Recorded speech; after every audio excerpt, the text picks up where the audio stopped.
I have to say, I just want to get my next guest on very briefly. Sean Bell, military analyst. How are you, Sean?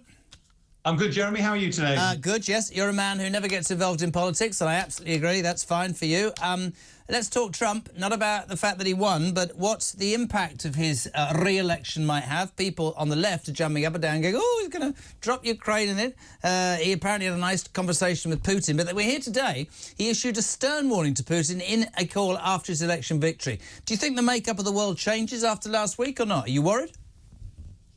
He's certainly going to be different, isn't it? I think there's a lot of concern from President Trump. I think for NATO, they'll be worried about what the future of NATO. I think particularly the third of the countries in NATO that still don't pay their 2%, and Trump has been really clear that everybody should pay their way. And I have to say, I think that's a fair call. Well, it's really interesting, and I'm really glad that you brought this up, because I have absolutely missed the point in all of this. I'm not the biggest fan of NATO, and you and I might disagree on that, but you can't say that the economics of what he's saying isn't right. It's a bit like us with the EU. Why are people enjoying the benefits of NATO and not paying into it? That doesn't make any sense.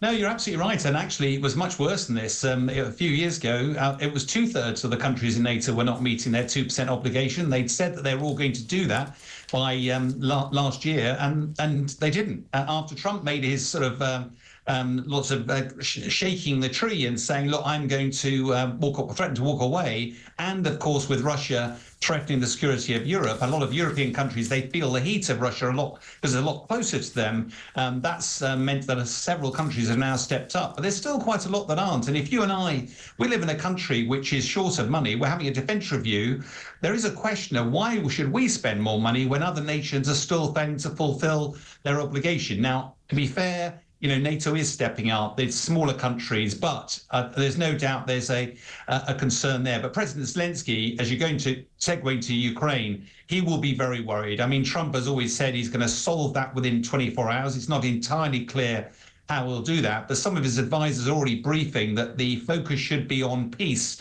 rather than reclaiming territory, and we can delve into that. But the worry there is, in effect, you reward Putin for his aggression, and that would have profound implications for other people around the world, like North Korea, like Iran, and particularly China looking at Taiwan. I mean, I absolutely agree with you on that. I mean, I've said from day one with you on this station repeatedly that, you know, this isn't just Ukraine's war, this is Europe's war, because if Vladimir Putin is successful in any way, and I believe maintains, if they try and bring peace to it by giving him some of the Ukrainian land, then that is not going to be the answer, because that will, I don't know. But listen, the thing about Trump is he's a closer, isn't he? So I'm not talking it'll be military strategy or even foreign policy strategy. It'll just be him probably dealing with everybody and getting it done. For me, I don't know. I wasn't that shocked by last week, and I think I said something. I think it's what the American people wanted, and fair play to them. That's what democracy is all about at the end of the day. But it is a difficult time for the world with the Middle East situation. Apparently, he's spoken to Netanyahu a couple of times as well. Apparently, Netanyahu feeling fortified by those conversations. I think it's just a watching brief on the Middle East, on Ukraine, on NATO, on many things when Donald Trump reclaims the White House, right?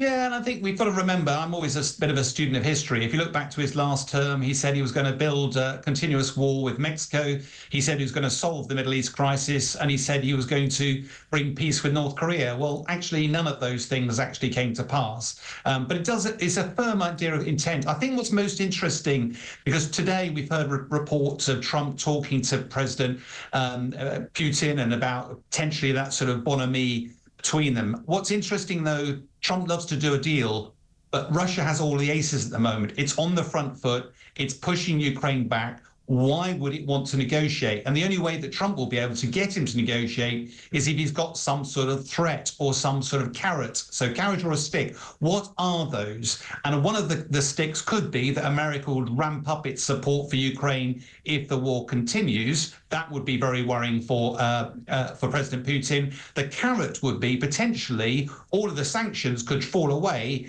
if actually Trump can declare peace. But as I say, where does President Zelensky fit in all this? He needs some sort of off-ramp. It would be bitterly disappointing for him. But if he could secure a territory he had, and most importantly, get rebuilding costs for his country and long-term security, just maybe there's a prospect of peace. But I think I shared with you, Jez, I was out there literally a few weeks ago in Ukraine. When I asked the people there, they were very diplomatic about Trump. But when you push them, they said, you do realize we've been fighting Russia for 300 years. They've been trying to wipe out our communities, our infrastructure, our people, our language. Do you really think a Western politician in 24 hours is going to solve this? I mean, I think that's the point, and that's half the thing about Trump, isn't he?